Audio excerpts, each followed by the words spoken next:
வைகாசி மாசம் விசாக நன்னாளில் கைலாயன் கண்ணில் நீ பிறந்தாயே வேளா, கைலாயன் கண்ணில் நீ பிறந்தாயே வேளா. இறங்கி நாளும் உன் பழனிக்கு வந்தேன், வழிபாடு செஞ்சு உன் புறப்பாடும் கண்டே.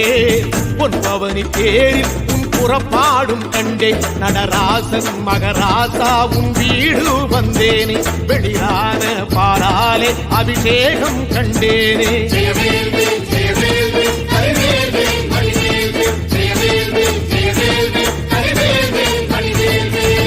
தென்பழனி தேடி உன் தென்பழனி தேடி திருநீரு பூசி நான் ஓடோடி வந்தேன், திருநீரு பூசி நான் ஓடோடி வந்தேன்.